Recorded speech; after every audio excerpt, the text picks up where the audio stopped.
ہمارے چینل تبلیغ T V کو ضرور سبسکرائب کریں اور نئی اپڈیٹس کے لیے گھنٹی کے بٹن کو ضرور دبائیں۔ ابھی چند دن پہلے کیس آیا، شوہر میاں بیوی میں بڑی محبت تھی، دھڑا دھڑ طلاقیں نکال دیں غصے میں اس نے۔ اب جب پوچھا، یہیں بیٹھے ہوئے تھے، میں نے کہا ہو گئی، دونوں رونے لگے پھوٹ پھوٹ کے، اتنی محبت، دونوں رو رہے ہیں بیٹھ کے۔ یہ ایسا ہی ہے، بندوق سے گولی نکال کے ٹھا کر کے مارو پھر رو کہ میں نے بیچارے کو کیا کر دیا۔ ایسا بھی ہوتا ہے نا، ہمارے بعض سیاستدان ہیں جو قتل کرتا ہے نا، جنازے پہ سب سے زیادہ وہی رو رہا ہوتا ہے، جنازے پہ سب سے زیادہ۔ بھائی ایسا ہوتا ہے کہ نہیں ہوتا؟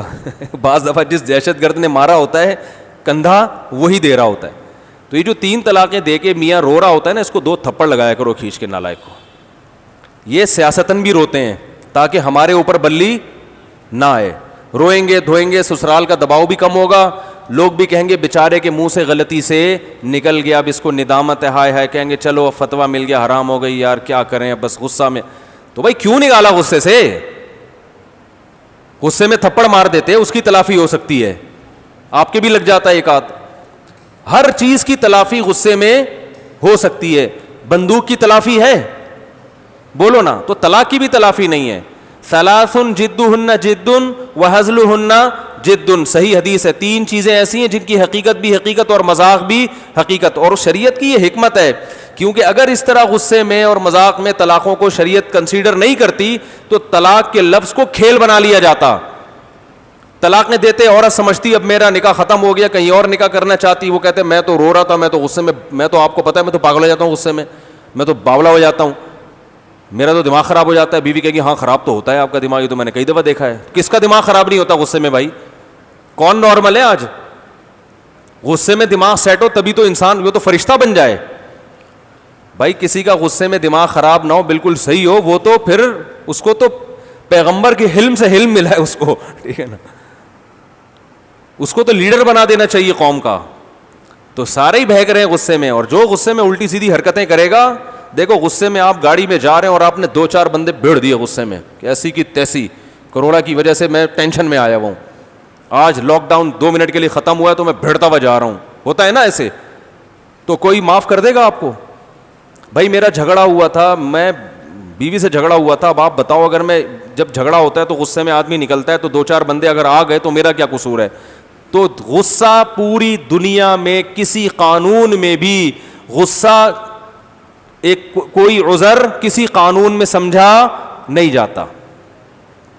دنیا میں کوئی قانون بتاؤ کہ کہیں امریکہ میں، جاپان میں کوئی آدمی عدالت میں گیا کہ میں نے غصے میں یہ کام کیا ہے، لہذا عدالت اس کو چھوڑ دے یا سزا کم کر دے، کہ جس نے آرام سے ہنسی خوشی کسی کو قتل کیا ہے وہ تو لٹکے گا، جو غصے میں پاگل ہو گیا تھا وہ لٹکے گا نہیں، اس کو عمر قید دی جائے گی۔ کوئی فرق ہے؟ دنیا کے کسی قانون میں آپ کے غصے سے نکلے ہوئے الفاظ کلعدم نہیں ہے۔ غصے میں کلمہ کفر زبان سے بولو گے کیا ہو جاؤ گے؟ کافر۔ شیطان نے غصے میں ہی تو بولا تھا میں سجدہ نہیں کروں گا۔ او بھائی جان کیا ہو گیا؟ بات سمجھ میں کیوں نہیں آ رہی؟ دیکھو شیطان کے ساتھ کیا تھا، دماغ بھنوٹ ہو گیا تھا نا اس کا۔ شیطان نے جب اللہ نے شیطان کو کہا سجدہ کرو، شیطان نے کہا نہیں کروں گا۔ یہاں تک تو نارمل حالت تھی شیطان کی، بھائی یہ مجھے مٹی سے بنایا، یہ کس سے؟ آگ سے۔ دلائل دے رہا ہے اگرچہ غلط ہیں، لیکن کوئی تو دلیل دی نا اس نے، اگرچہ غلط دلیل دی۔ اللہ نے کہا نکل جا، دربار سے نکل جا۔ اب شیطان کو آ گیا کیا؟ اب آگے جتنی باتیں کر رہے ہیں نا وہ بالکل ہی بہکی ہوئی، بجائے اس کے کہ وہ یہ کہتا کہ اللہ تو مجھے نکال رہا ہے، میں معذرت کرنے کے لیے تیار، میں معافی، یہ تو بہت ہی زیادہ ہو گیا، اب میں نے تو ایک لاجک پیش کی تھی کہ میں آگ سے یہ مٹی سے کیسے سجدہ کروں؟ تو اللہ نے کہا نکل جا۔ اس کو آ گیا غصہ، اس نے کہا اس آدم کی وجہ سے میری بے عزتی ہوئی ہے، تو مجھے مہلت دے قیامت تک، فبعزتی کا، تیری عزت اور جلال کی قسم۔ غصے میں آدمی قسمیں اٹھاتا ہے نا، کہتے ہیں نا مجھے تیرے سر کی قسم، اب تو میں یہ کر کے چھوڑوں گا، تیری عزت اور، کیونکہ شیطان کو پتا تھا اس وقت اس سے بڑی قسم کوئی ہو نہیں سکتی، سب سے بڑی قسم اٹھائی، تیری عزت اور جلال کی قسم، لأغوینہم اجمعین ثم لآتینہم من بین ایدیہم ومن خلفہم وعن ایمانہم وعن شمائلہم، دائیں سے بھی، بائیں سے بھی، آگے سے بھی، پیچھے سے بھی، ہر طرف سے آ کے ان کو گمراہ کروں گا, تیری عزت اور جلال کی قسم. تو غضبناک ہی تو تھا وہ شیطان, ورنہ نارمل کنڈیشن میں ایسی باتیں نہیں کی جاتی. نارمل کنڈیشن میں یا تو یہ سوری نہیں کرتا تو چلا جاتا, وہاں کونے میں جا کے بیٹھ جاتا, انڈا موڑ پہ آ کے چائے پینا شروع کر دیتا کہ چلو یار تھوڑا دماغ سیٹ کرو, دیکھتے ہیں بعد میں. ایسا ہی ہوتا ہے نا کہ اب اللہ نے نکال دیا, اب کیا کریں, دربار سے نکال دیا تو ذرا سائڈ پہ جا کے بیٹھیں گے اور کچھ 2-4 اور شیاطین کو بلا لیتا, یار اب نئی پالیسی بتاؤ کیا ہونی چاہیے, پلان اے تو ہو گیا, پلان بی کا بتاؤ کیا کرنا ہے, ٹھیک ہے نا. صبر.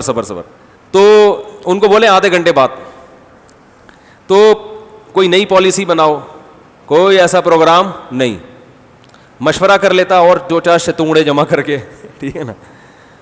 یا اگر گمراہی کرنا تھا تو اللہ سے یوں کہہ دیتا کہ شیطان کو دربار سے جب اللہ نے نکالا تو شیطان کہتا بچوں آدم علیہ السلام کو کہتا تمہاری وجہ سے ایسا ہوا ہے, اے آدم تیری وجہ سے ایسا ہوا, میں نہ تجھے چھوڑوں گا نہ تیری اولاد کو, بس اتنا کہہ دیتا. نہیں, اللہ سے کہہ رہے فبعزتی کا, تیری عزت اور جلال کی قسم, اور گمراہ کروں گا یہ لفظ نہیں, جو جتنا مبالغہ کر سکتا تھا نا کیا اس نے. تم ضرور بھی ضرور آؤں گا, من بین ایدیہم, سامنے سے بھی اٹیک کروں گا, پیچھے سے بھی اٹیک کروں گا, دائیں سے بھی بائیں سے بھی, ہر طرح سے. اور چیلنج کر رہا ہے کہ یہ جو میں کروں گا نا اس کا رزلٹ پہلے بتا رہا ہوں, کیونکہ جب انسان بہت پاورفل حملہ کرنے کا ارادہ کرتا ہے تو اسے پتا ہوتا ہے کہ رزلٹ یہ نکلے گا, پورا نہیں نکلے گا تو اتنا تو نکلے گا. بھائی ہم پھڈا کرنے جا رہے ہوں, ہم کہتے ہیں بھائی میں جا رہا ہوں, میں 2-3 چماٹ لگاؤں گا, آگے پتہ نہیں کیا ہو, بھائی میرا جو فرض ہے میں ادا کر لوں گا, یہ کہتے ہیں نا.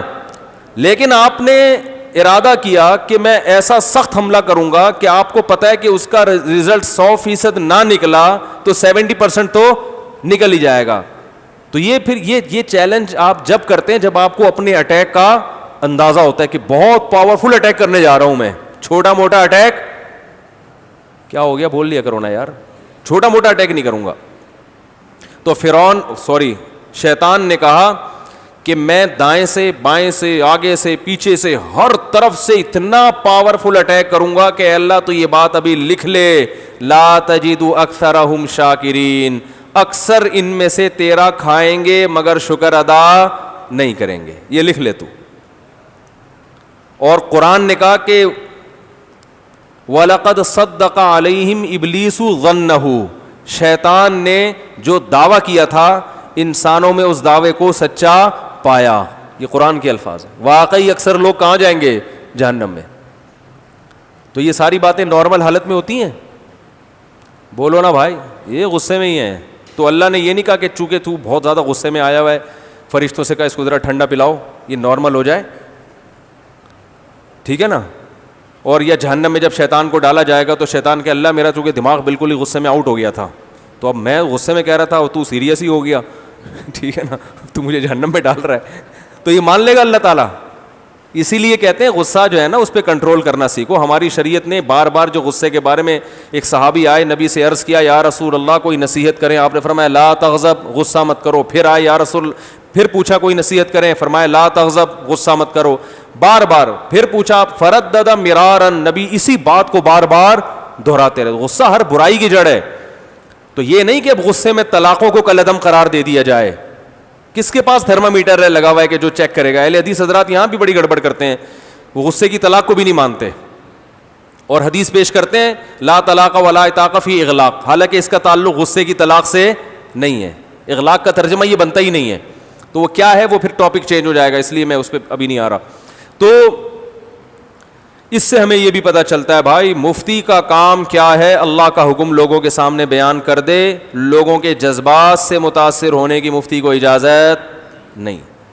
تو طلاق کے مسائل میں ایسا بہت ہوتا ہے, میاں بیوی رو رہے ہوتے ہیں ہائے یہ ہو گیا, تو مفتی صاحب کہتے ہیں تھوڑا سا نا سائڈ پہ چھاؤں میں آ کے الگ فتویٰ دے دیا ان کو.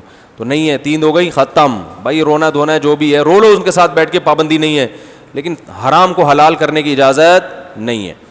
تو یہ تیسرے علمی نقطے کی بات ہمیں پتہ چلتی ہے اس سبق سے. آگے چلتے ہیں. اچھا بھائی کہاں سے کہاں بات ہے, ایک ہی آیت میں پورا ٹائم ہو جاتا ہے. اسی 28ویں پارے میں اللہ تعالیٰ نے سورہ حشر کی آخری آیات نازل کی جن کی حدیث میں بڑی فضیلت وارد ہوئی ہے.